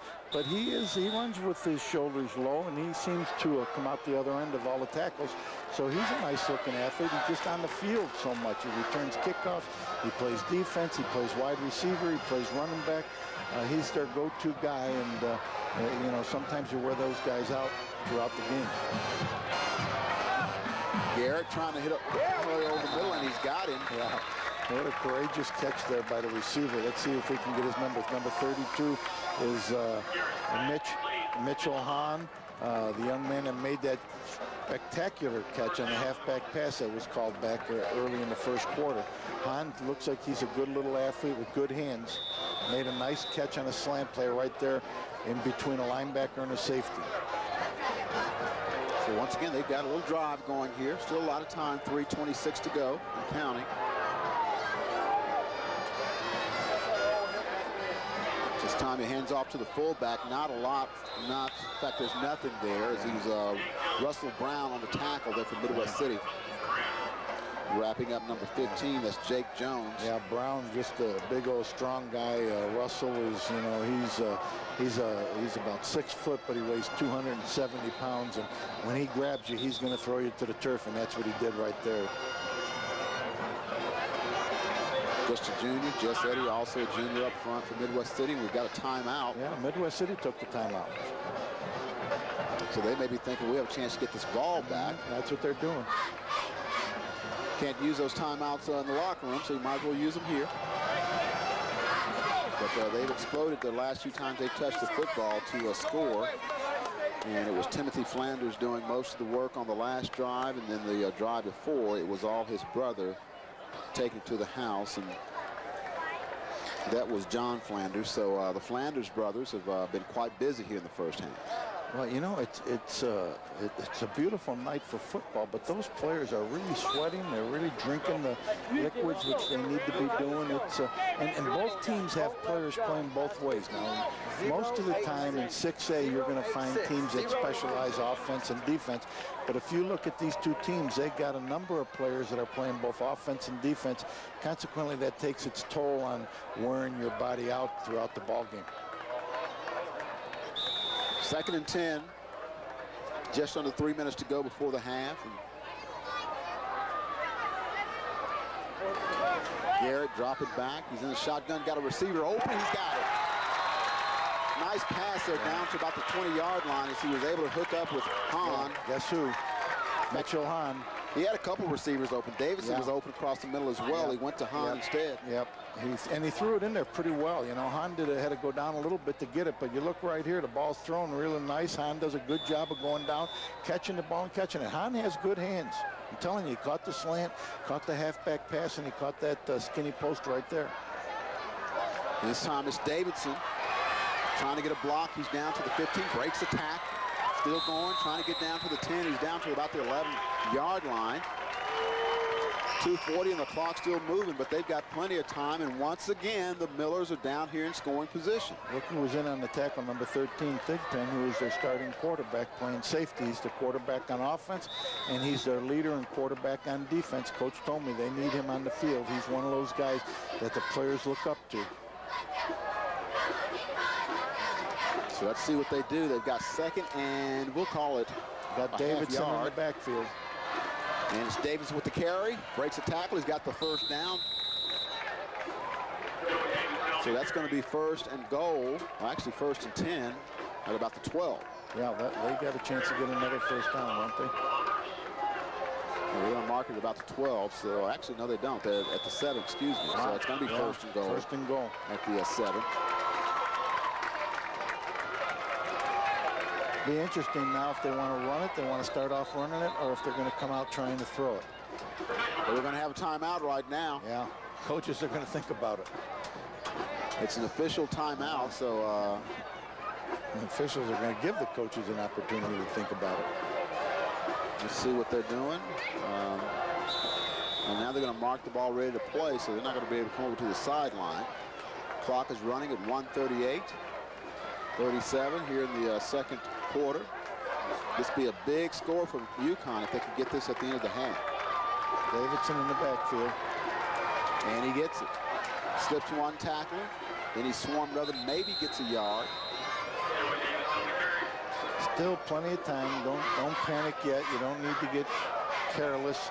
But you don't want to hurry up and make a foolish mistake down here. You got an opportunity to score. You've got 2nd down. You're on about the 5-yard line.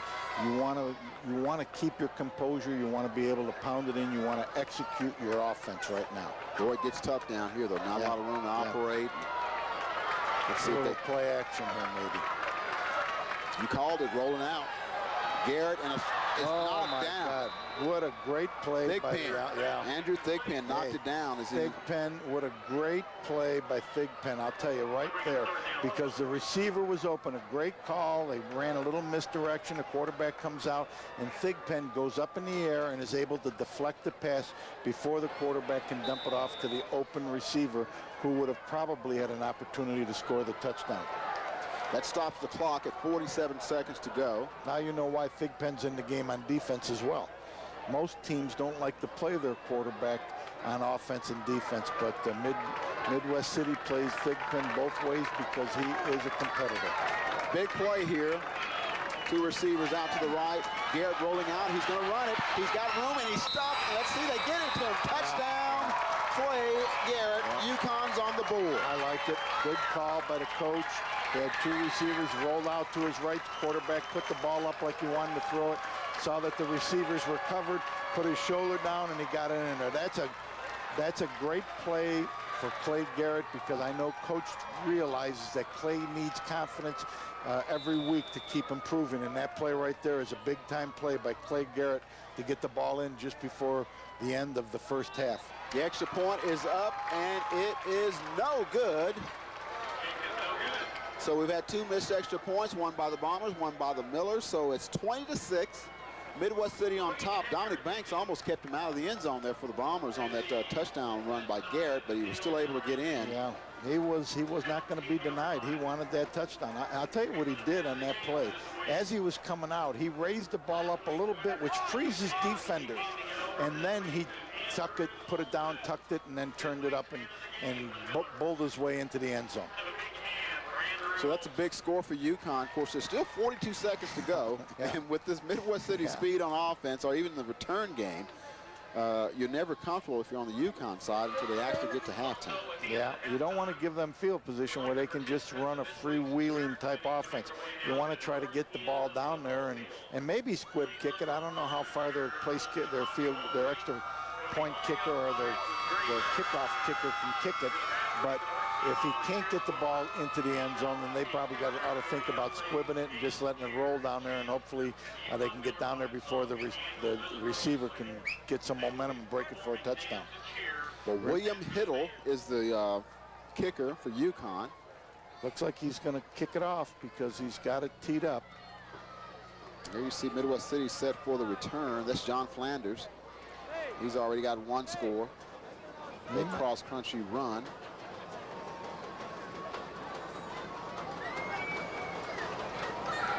Hear the crowd in the background. They're waiting on Hiddle,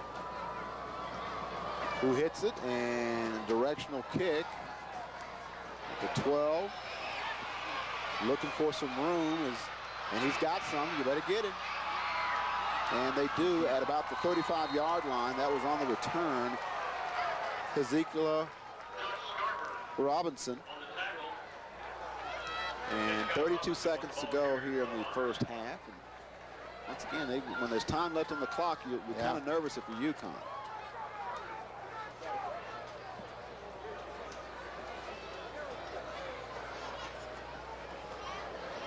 Let's see what they do offensively, if they just take a knee, if they actually run a play or two. Now, when you got that kind of speed, you want to take a shot. You would think so, yeah. And they are.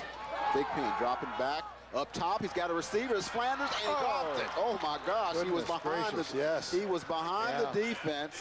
John Flanders, if he catches that, give him his second touchdown of the first half. Yeah. They rolled the coverage towards him, and he got by the first man, the flat man, and then outran the safety coming off the hash, and he just couldn't hang on to the ball. And I think it was thrown well enough that he should have caught it. I don't know. Maybe the speedy receiver doesn't have great hands. He kind of had to look over his shoulder. Yeah. It was going to be maybe a tough catch, but I bet he's walking back to the huddle. He said, I should have had it, and I should have had 6. In any case, they run another play. This time it's Flanders again. And almost a fumble there. Yeah. Number 23 comes up and makes the tackle for Hunter Jones. Yeah, Hunter Jones does a good job. Midwest City calls a timeout with 19 seconds left. So they want to get at least one more play in here. It's going to be 3rd and about 9. You know, you don't worry about an interception. First off, Yukon doesn't seem to have the speed that they could go on one play. So with 19 seconds left, and everything they've done with their speed has been out on the perimeter. I'd like to see Midwest City try to sneak one of their speedy receivers down the middle of the field. Even though there's a safety there, they're playing cover 2, and cover 2 means that the 2 corners are rolled up close to the line of scrimmage, and they have 2 safeties on the hash marks. But sometimes you can split those safeties on the hash mark and go right down the middle of the field, especially if you have speed. That's a good call, and that's something that I would like to see them do. And maybe they have that in their arsenal, and let's see if they execute it. Well, this is going to be a 3rd and about 9 for. Yeah, now if you're Yukon, you're telling your DBs, back up, back up, back up. I don't care where they catch it, don't let them score. See, they're playing cover 2, corners are rolled up. And this time the same play they scored on. This time it's to John Flanders again. He's got some first downs. He's got a fumble. Yeah. Looks like he got it back. Yeah. Clock is still rolling. Now they've stopped it because he got a first down. 9 seconds to go, 9.7. Thigpen trying to get the offense up to the line of scrimmage so they can spike the ball immediately, because they're going to start this clock as soon as they spot it. Coach Huff told me before the game that Thigpen is not a great thrower, he's not a great runner, he's a great leader.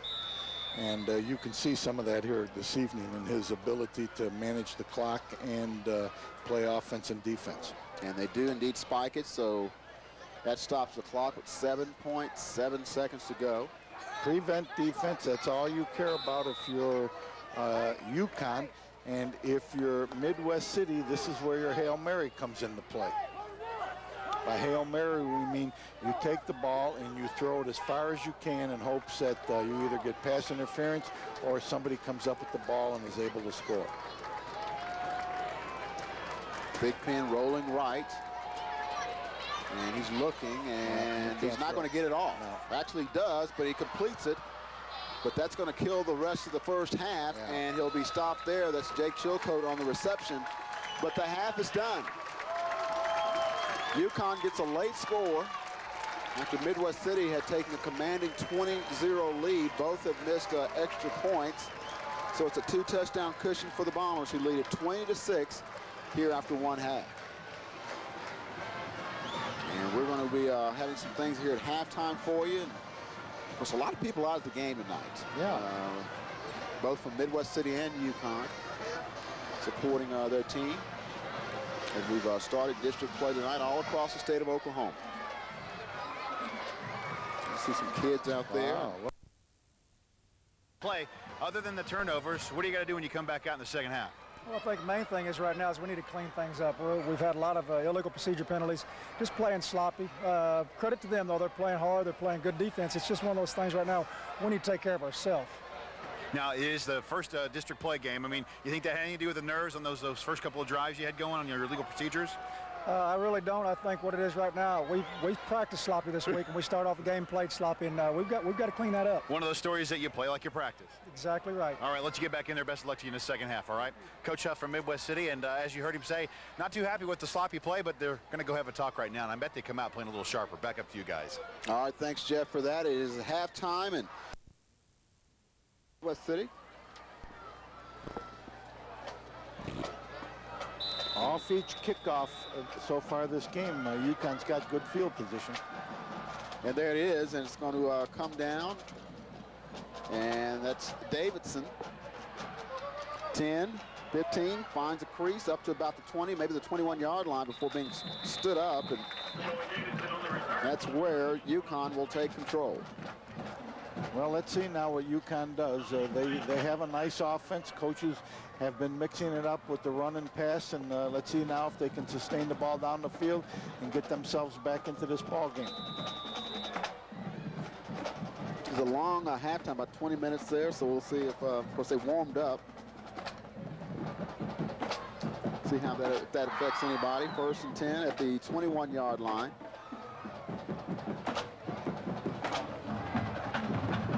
Inside handoff up to the 26, maybe the 27-yard line. Nice gain on first down for the Millers, and that was Joey Davidson. You know, Yukon seems to have more success running the ball on first down than they do on 2nd and 3rd down. First down, they seem to get that 5 and 6 yards because they got a Midwest City playing a spread defense. And we've got a flag. Let's see. That's coming out of the huddle. Let's see what that is.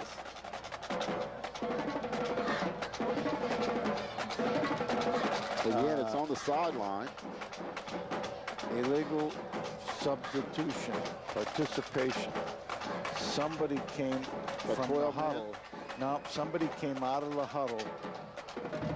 They had 12 men in the huddle. In the huddle, yeah. Dead ball, illegal substitution on the offense. 5-yard penalty, still 2nd down. Well, they've had it a couple times. They have a nice gain on 1st down, then they get a penalty on 2nd down. And now they're in a hole right off the bat. So that's going to make it like 2nd and 9. Another handoff this time to Davidson, and he's up to about the 34, maybe the 35-yard line. So a nice gain, but it's now going to be 3rd and we'll call it 3. And actually maybe shorter than that, 3rd and about 2. If I'm playing Yukon, I'm looking for Davidson. He's their go-to guy. He's the guy that they like to throw to, and when he's in the backfield, they like to give him the football. If they don't want him to run the ball, then they'll put him out as a receiver. Davidson looking for a 1st down, and looks like he may have it. Yeah, he was driven back, but I think he got across the yard mark to get that 1st down. That was one of the few times he ran straight up and down. Usually he gets his shoulders down there where he can roll through a tackle. But that time he was standing straight up and got enough yards to get the 1st down. But it was a nice tackle by Midwest City coming up and knocking him back. But once again, he got the 1st down, and that's all the coach wanted. So that's what you want if you're Yukon. Put together a drive and don't want to punt and give Midwest City the football.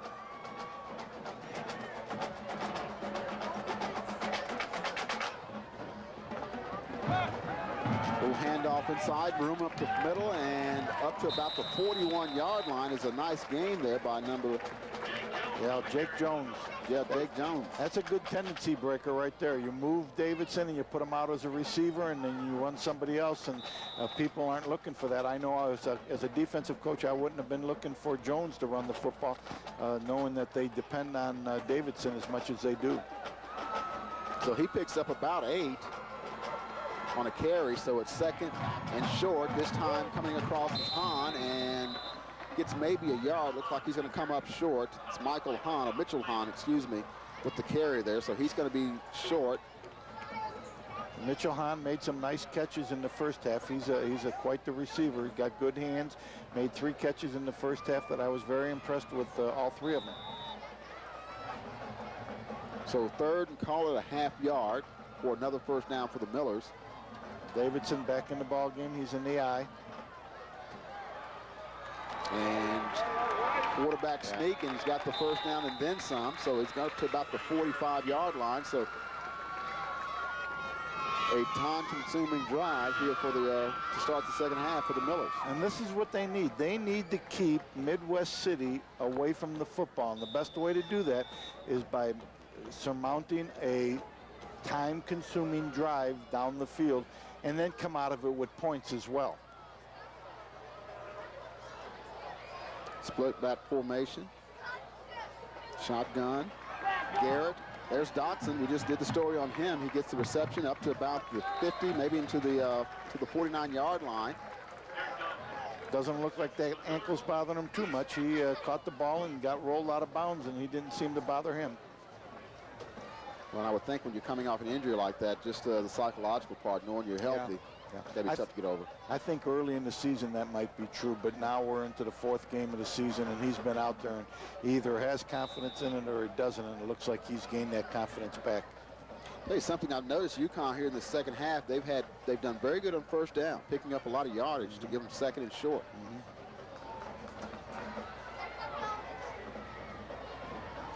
Davidson, another 1st down.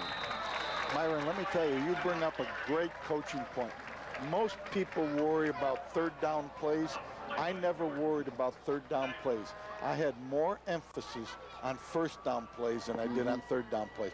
It was more important for me to get us into position that we didn't have very far to go for third downs, or hopefully not even have third downs.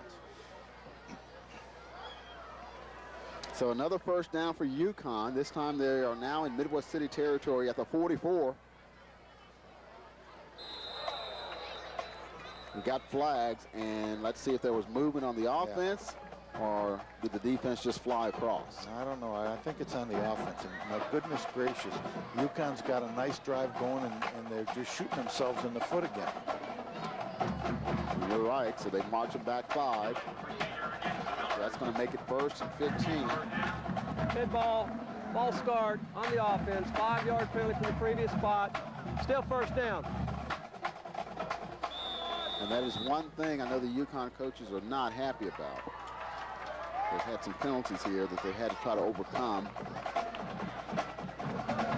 Davidson, actually, no, it was a nice fake to Davidson. It was actually Jake Jones. It's that scissors play where they fake it going one way and they give it to the other back in the backfield going off the opposite side. He got maybe a yard. So it's still going to be 2nd and long. We'll call it 14.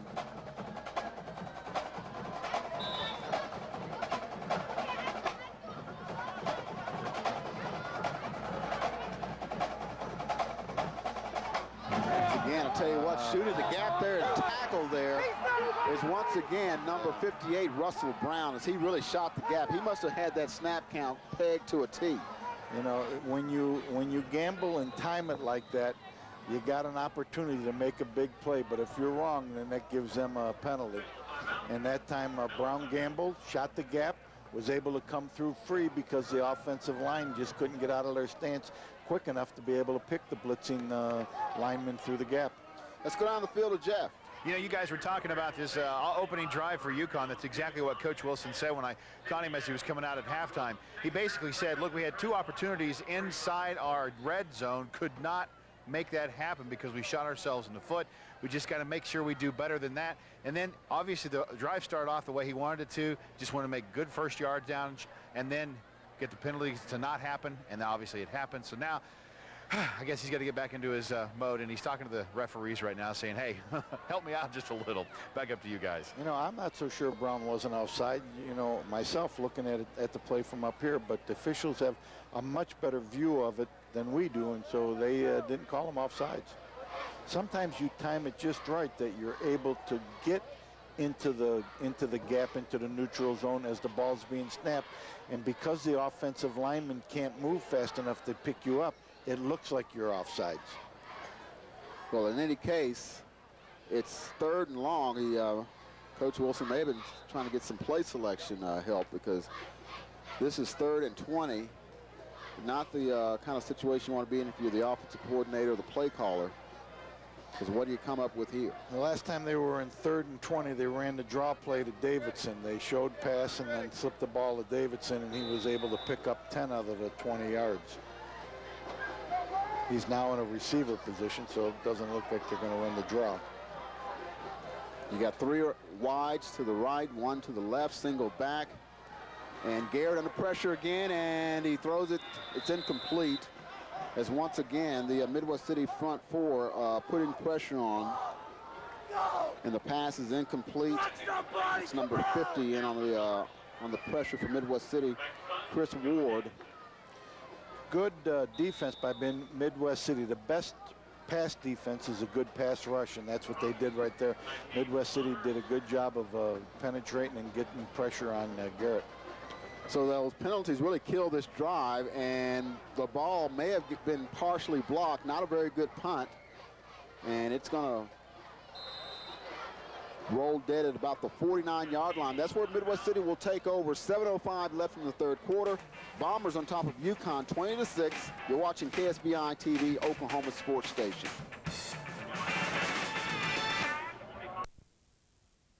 Expected value. Make a play for Taco Mayo's 4 Amigos combos. A 32-ounce Coke plus 3 items from the Choices menu for just $3.95 is totally unexpected. And Hair Tree is a proud sponsor of Oklahoma High School football. For your next hair treatment, come see us at Hair Tree. While you're here, relax with a spa, manicure, or pedicure, or with a massage. Hair Tree is a full-service salon conveniently located on Southwestern. Call 405-691-1323 or come see us today at Hair Tree. And Eskridge Honda is a proud sponsor of Oklahoma high school sports. For your next new or used vehicle, come see us at Eskridge Honda, located just off I-240 between South Penn and Western, or give us a call at 1-800-NEW-HONDA, www.eskridgehonda.com. Back to live action, and a little mix-up there in the backfield. Wow. As Andrew Thigpen, and one of his backs kind of ran into each other. It looked like Flanders, the young one, the fullback, ran into Thigpen and hit him in the back, and somebody went the wrong way, and it didn't work out well. I don't know if the quarterback opened up the wrong way or the fullback went the wrong way, but no matter what, it causes them a loss of a down. They actually looks like they gave him about a yard, so it must have knocked him forward a yard, but in any case, not the kind of play you want to start. They're being stacked up number 6, Antonio Brown. Not a whole lot there. As there you see some very passionate defensive coaches on the Yukon sideline. Coaches are coaching, I'll guarantee you that. Getting up on the bottom of the pile there is Dante Campbell for Yukon. Big play right here, 3rd and about 8. Yukon has got Midwest City in a long yardage situation, and you know, and Midwest City got the ball, good field position. They got it at about the 48-yard line, so now a little confusion here. It's Chilcote going to the other side, receiver. It's Antonio Brown in motion. Pitch to Brown. Looking for a block, makes one guy miss. He gets about 4 yards, but it's going to be 4th down and about 4 to go. Good defense by the Millers. Yeah, good defense. You know, this is a good defensive series for Yukon because, once again, Midwest City got the ball on about the 50-yard line. Now, it looks like Midwest City might want to go for it. 4th and about 4.5. Looks like coach is signaling the play. Maybe it's a no play, try to draw them off sides, get the cheap first down, or run a play and use one of those fast receivers or fast running backs to break the perimeter and get the first down. They are indeed going for it. 4th and 4. Man in motion. It's handed off to John Flanders. He makes one guy miss. He's got the first down by about a yard to the 40-yard line. I'll tell you what, that was Flanders by himself, because number 34 for Yukon, J.C. Harvey, was right there, but Flanders made him miss him and was able to get the necessary yardage for the first down. So Flanders has a touchdown tonight. Yeah, I think he's got it. Yeah, it looked like he got it. In fact, they backed it up a little bit. Yeah, they did. They backed it up a little bit, but I still think he got it. Yeah, looks like he still got it by the length of the football at least. But they'll measure for it anyway, so they'll bring out the chains. On a close play like that, the coaches do have a right to ask for a measurement. You know, the fact that Midwest City went for it, I think, shows confidence not only in their offense, but their defense. And he does have it by a football length and a half. So it's going to be 1st and 10 at about the 41-yard line. Bombers into Yukon territory. Well, Yukon's got to tighten it up now. They had Midwest City right where they wanted them, you know, with 3rd and about 8, and they let them off the hook. They got 2 plays. They picked up 8.5 yards and got the first down. Brown in motion. He takes the pitch, and he's stripped up in the backfield. Nice play there in the backfield by Hunter Jones. Yeah, Hunter Jones, as motion came to him, he put the blitz on and was able to come across and up-hand Brown. Right now, it looks like Brown's still on the ground, hurting from that tackle that Jones put on him. Yeah, it looks like we're getting reports that it looks like he's kind of favoring his knee. And we'll see what that turns out to be. Certainly hope it's nothing serious. So you see the replay. Right here, he cuts him right at the knee. Boom. Yeah, you know what? I'm not sure if it was. Looked like he may have caught his toe in the turf. Right. He may have twisted something there. Yeah, they're looking at his left knee. It looked like he may have caught his toe in the turf, and of course knees are. Doesn't look like it takes much sometimes to kind of twist those things out of kilter a little bit. You got to make sure that knee's okay. So hopefully he's going to be okay. In any case, He lost a yard, so it's 2nd and 11. After that good defensive play by Hunter Jones. This time they give it off to Timothy Flanders. He kind of muscles his way up for a couple to the 40. Yeah, they're doing a better job of tackling him.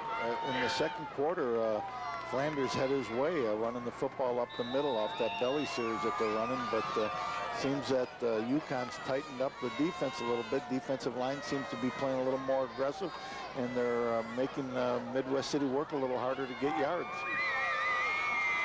Another big third down, 3rd and 9. John Flanders in motion. Thigpen rolling out right, and we've got a completion. Yeah. But we've also got a flag back near the line of scrimmage, so that usually is in the area of holding. I didn't see the flag, but it was an excellent route by the outside receiver. I don't know if that was Chilcote. Yeah, Chilcote. He ran downfield and gave a big burst, and the defensive back, number 8 for Yukon, Dyer, was bailing, and then Chilcote just stopped, and the ball was thrown perfectly. But once again, now you got a penalty that's going to disrupt the positive yards made by the pitch and throw. Yep, it was holding. Holding on the offense, Yep, 10-yard you called it, penalty, Coach. repeat 3rd down. Myron, you got it. So they march him back. So now it's going to be 3rd and about, that's it, that's about 20. Yeah, we'll call Close to 20, yeah. Good call.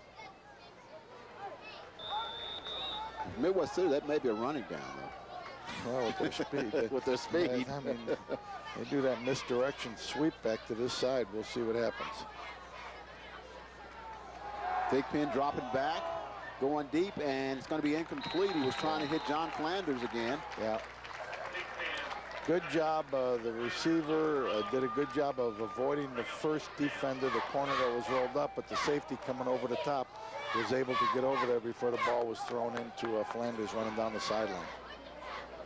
So punting situation. Good job, guys.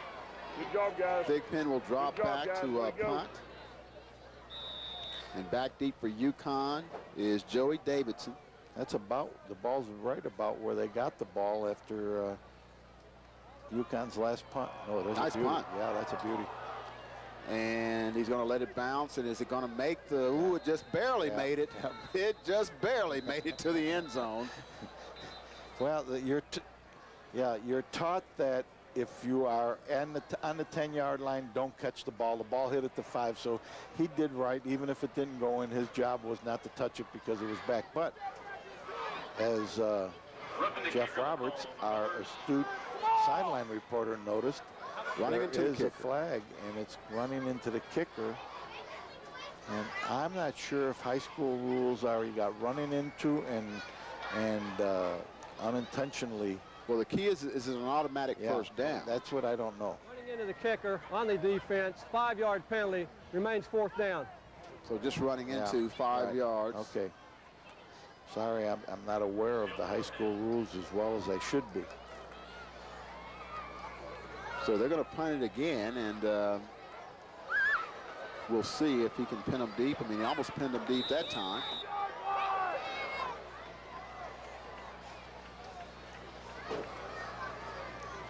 Thigpen again, your punter, gets this one off. Another nice punt. And this one bouncing, and they're going to get this one stopped at about the 6-yard line. So that was a 14-yard penalty right there. Yep, and we've got another penalty on the play. And I see Yukon jumping around like maybe it's against Midwest City. Derek Dotson was jumping around pretty happy for the Millers. And we're kind of getting some preliminary reports from Jeff that it may be unsportsmanlike conduct against the Bombers. Let's see. That'd be a bad blow on their part because they had Yukon pinned deep. Yeah. Yep, it's against Midwest City. Come on, no. Tonight's game brought to you in part by Taco Mayo. Looking for unexpected value? We'll go 50. Make a play for Taco Mayo's 4 Migos combos. A 32-ounce Coke plus 3 items from the choicest menu for just $3.95. It's totally unexpected. And back, and it was indeed against Midwest City, so they cost themselves some really good field position. So now, instead of the ball being at the 6-yard line, Yukon's going to get it at Midwest City's 30. Still plenty of time. It's about a 24, 26-yard penalty. Handoff. Gets up to about the 34-yard line. Nice gain there. As that was Tyler Samelik on the carry. He's been a 2-year starter for the now there's your Mills. 5 yards again on first down. I like that. See if now we can eliminate some penalties and some malfunctions with the offense and just keep generating it down the field. You can stay away from the penalties. That's what their coaches are saying. This time Garrett fakes the handoff under pressure, gets rid of it, and I'll tell you, he didn't complete the pass, but he didn't lose yardage either. Yeah. What he has to do on that play is after he makes the fake, he's running too flat. What you want is to get deep so that if there is a defender blitzing from the backside, he's got to chase you. He's running into the defender. If you look at quarterbacks that are running this play, they get deeper and run away from the defender and able to drop it over him. That time he was too flat after the fake. 3rd and 5. 4 receivers this time, but they hand it off to Davidson, and he's stacked up for no gain as they were waiting for him that time. What a nice defensive stand here by Midwest City. I mean, their defense came up big here. You know, Yukon's had a little bit of success against them and have self-destructed themselves, but this time Midwest City came up with big defensive plays, 3 in a row, and they got an opportunity now to get the ball back to their offense. That was Troy Jefferson on the stop for the Bomber defense, senior linebacker. Looks like we may have an equipment malfunction for Yukon as the official timeout, but now they're going to rewind the clock. 2:15 to go in the 3rd quarter. No score as far as in this 3rd quarter, so it remains 20-6. Midwest City. Davidson with the punt. Nice one. And the ball's going to be retrieved there by Robinson, excuse me, and he is swarmed under. Yeah, nice coverage. Number 40 there was the first one down there. Cody Hopwood, who is a sophomore, down there on coverage and did a great job of bringing down the receiver before he could get any yards at all. So Midwest City will have it at their own 24-yard line. That's exciting, a sophomore and getting in there and being able to go down and tackle a guy as good as Thigpen is. Dakota Greason was also in on that tackle, number 76. Yeah. Brown is back in there. He fakes a handoff. This time it is John Flanders. He's making people miss. He's trying to make it a foot race, breaking tackles and still going. He's into Yukon territory, and I'll tell you what, he's got his 2nd cross-country touchdown run. Touchdown Bombers. John Flanders with a big play. Now let me tell you what, Thigpen threw the touchdown block for Flanders.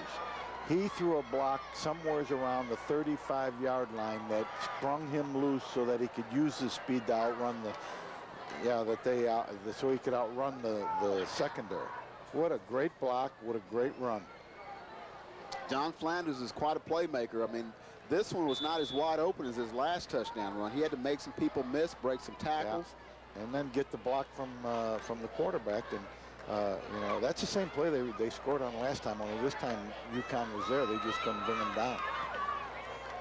There's the extra point by Alonzo Cordova. He gets that one down, and so the Bombers now have a comfortable 27-6 lead with 1:42 left in the 3rd quarter. No scoring up until that point. The Bombers once again showing they are a big play offense. Well, when you have that much speed, you know, it's tough not to be a big play offense, because if you got somebody that can run 4.35, and if in fact he can run a true 4.35, and I know he's tested in track quite often, there aren't many high school or college guys that can run that fast. We're going to hit a break. There you see your score. Back with more in just a few. The new It's the touchdown saving. He got a couple blocks. Yeah, he made it possible for him to run the rest of the way without being touched.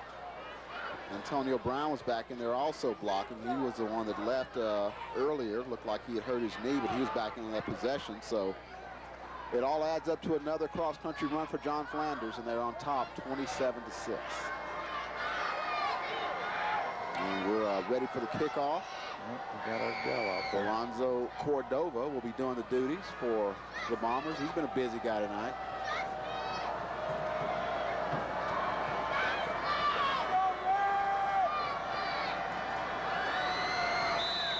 Here we go. You hear the whistle, and back deep, Joey Davidson.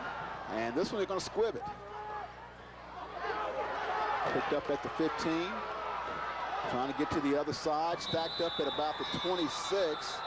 That was Brody Dyer. And that was once again on the stop for Midwest City. That was Eric Jackson standing up. And once again, we've got another flag.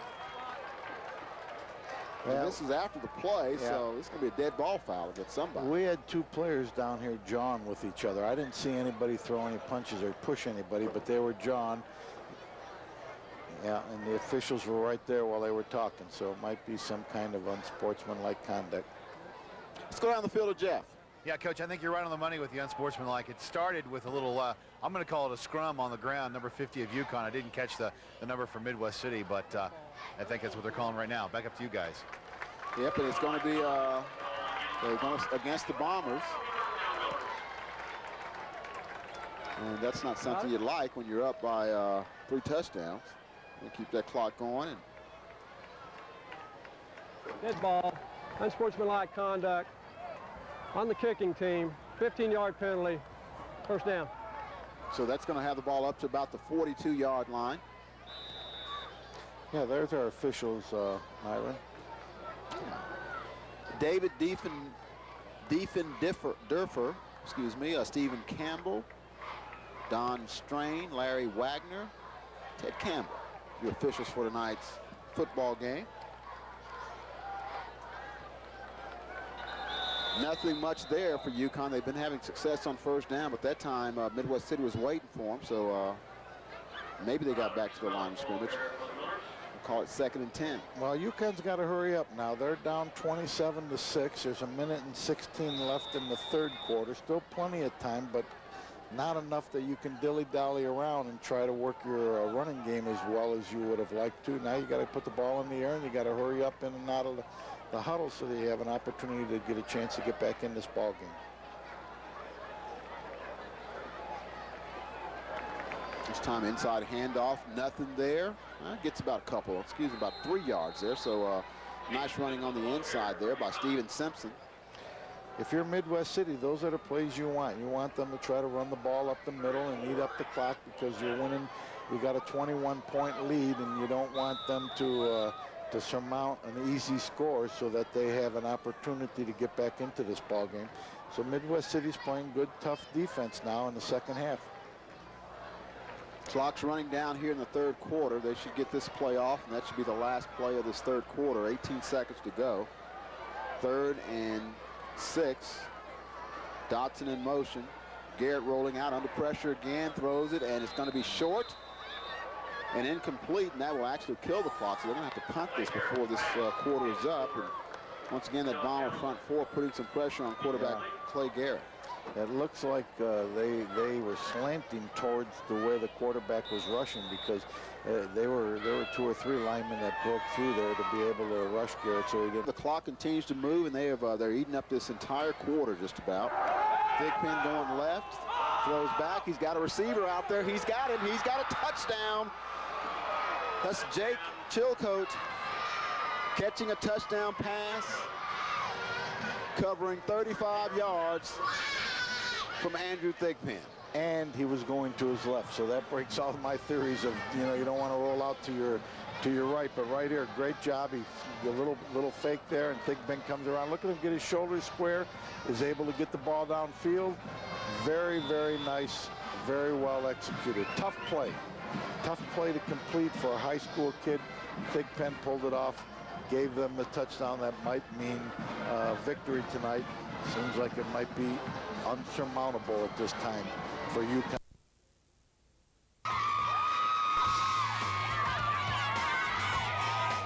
You see long periods of time, and as the season goes on, it'll give them more opportunities to execute it.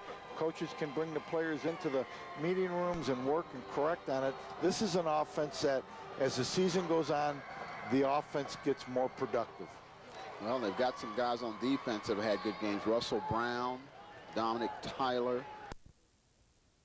Well, we're going to see some other players in now. We've seen Timothy Flanders all night. In fact, Yukon says they've seen too much of him. He's out of bounds there. Yeah, you're going to get a good dose of him right now. Fullback is going to become very, very important. Jeff Roberts down on the sideline sees a flag that we don't see from up here. I think we've also got a new quarterback in. Jace Chilcote, I believe, is in for Midwest City at quarterback, replacing Thigpen. Good job by the officials tonight, don't you think? Officials, any snafus, to me that's a pretty good deal. New quarterback in the ball game, you're going to get that. Players are used to some quarterbacks sitting in there longer before they say hike, hike. You're going to get some disruption in the timing because a new quarterback, new players, excited.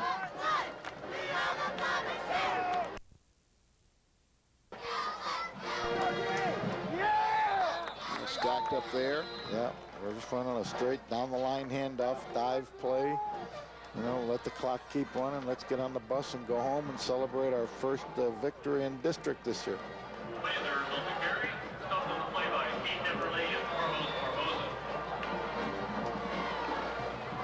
Clock is rolling at 2:23 and counting. 34-6. Bombers on top. Another handoff. Not much running room.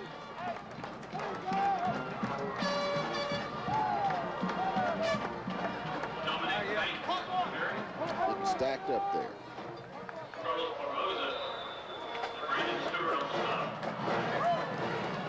Midwest City, their cheerleaders have plenty to turn flips about the way their teams play tonight. We're under the 2-minute mark. 3rd and 10. And got a new back in, and he looks like he could go a ways. Nice run there as we've got some reserves in.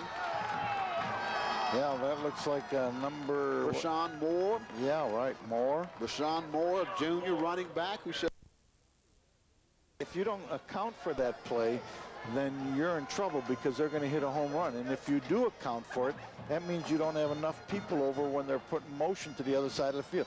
Tough defense, tough to defense this type of offense, especially if you only see it once a season. Caleb Silkwood.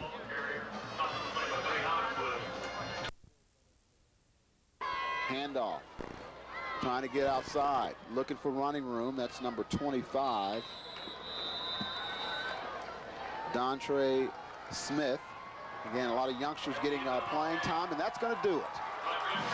Midwest City behind a powerful big play running game. Also some passes mixed in there. Jake Chilco catching a touchdown pass.